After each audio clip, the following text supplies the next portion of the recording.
एक नगर में एक लोभी व्यक्ति रहता था। अपार धन संपदा होने के बाद भी उसे हर समय और अधिक धन प्राप्त करने की लालसा रहती थी। एक बार नगर में एक चमत्कारी संत का आगमन हुआ। लोभी व्यक्ति को जब उनके चमत्कारों के बारे में ज्ञात हुआ तो वह दौड़ा दौड़ा उनके पास गया और उन्हें अपने घर आमंत्रित कर उनकी सेवा की।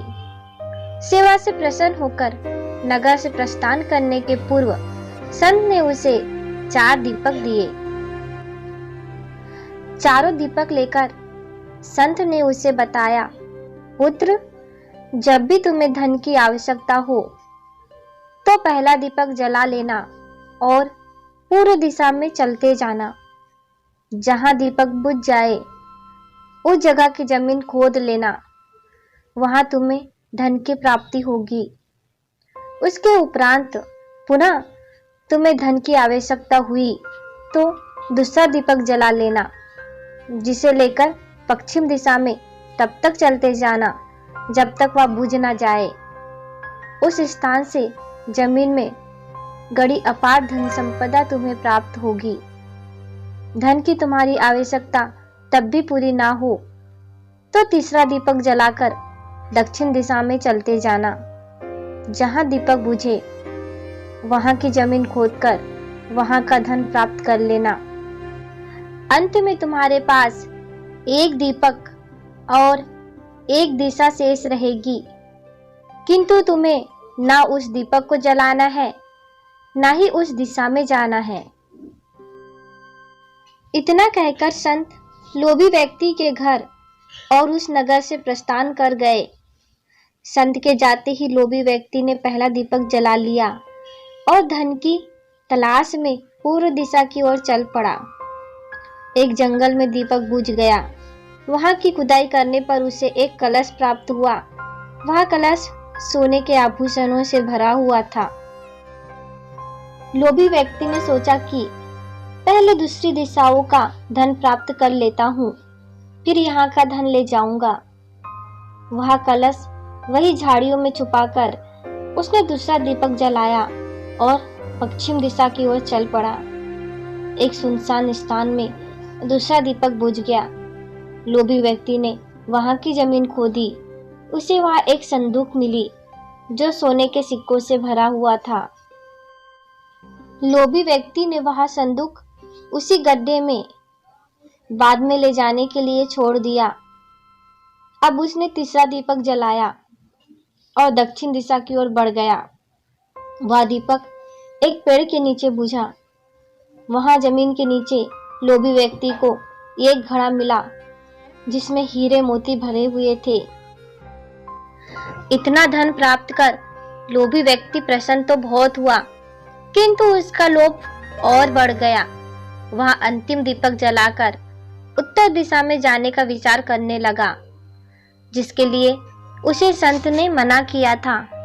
किंतु लोभ में अंधे हो चुके व्यक्ति ने सोचा कि अवश्य उस स्थान पर इन स्थानों से भी अधिक धन छुपा होगा जो संत स्वयं रखना चाहता होगा।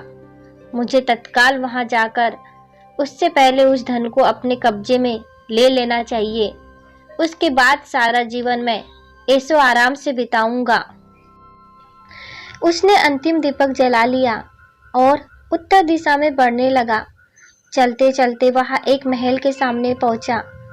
वहां पहुंचते ही दीपक बुझ गया। दीपक बुझने के बाद लोभी व्यक्ति ने महल का द्वार खोल लिया और महल के भीतर प्रवेश कर महल के कक्षों में धन की तलाश करने लगा। एक कक्ष में उसे हीरे जवाहरातों का भंडार मिला, जिन्हें देख उसकी आंखें चौंधिया गई। एक अन्य कक्ष में उसे सोने का भंडार मिला। अपार धन देख उसका लालच और बढ़ने लगा। कुछ आगे जाने पर उसे चक्की चलने की आवाज सुनाई पड़ी। वह एक कक्ष से आ रही थी। आश्चर्यचकित होकर उसने उस कक्ष का द्वार खोल लिया। वहां उसे एक वृद्ध व्यक्ति चक्की पीसता हुआ दिखाई पड़ा। लोभी व्यक्ति ने उससे पूछा, यहाँ कैसे पहुंचे बाबा? क्या थोड़ी देर तुम चक्की चलाओगे? मैं जरा सांस ले लूं, फिर तुम्हें पूरी बात बताता हूँ कि मैं यहाँ कैसे पहुँचा और मुझे यहाँ क्या मिला। वृद्ध व्यक्ति बोला। लोभी व्यक्ति ने सोचा कि वृद्ध व्यक्ति से यह जानकारी प्राप्त हो जाएगी कि इस महल में धन कहाँ कहाँ छुपा है, और उसकी बात मानकर वह चक्की चलाने लगा। इधर वृद्ध व्यक्ति उठकर खड़ा हुआ और जोर जोर से हंसने लगा। उसे हंसता देख लोभी व्यक्ति ने पूछा, ऐसे क्यों हंस रहे हो? यह कहकर वह चक्की बंद करने लगा। अरे अरे, चक्की बंद मत करना, अब से ये महल तेरा है, इस पर अब तेरा अधिकार है, और साथ ही इस चक्की पर भी।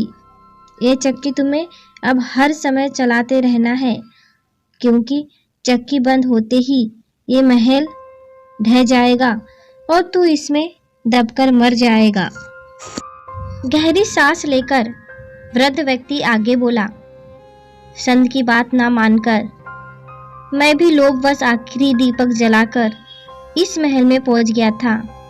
तब से यहाँ चक्की चला रहा हूँ। मेरी पूरी जवानी चक्की चलाते चलाते निकल गई।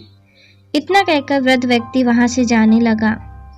जाते जाते ये बताते जाओ कि इस चक्की से छुटकारा कैसे मिलेगा? लोभी व्यक्ति पीछे से चिल्लाया। जब तक मेरे और तुम्हारे जैसा कोई व्यक्ति लोभ में अंधा होकर यहाँ नहीं आएगा, तुम्हें इस चक्की से छुटकारा नहीं मिलेगा। इतना कहकर वृद्ध व्यक्ति चला गया। लोभी व्यक्ति चक्की पीसता और खुद को कोसता रह गया। इस कहानी से हमें यह सीख मिलती है कि हमें लालच नहीं करना चाहिए।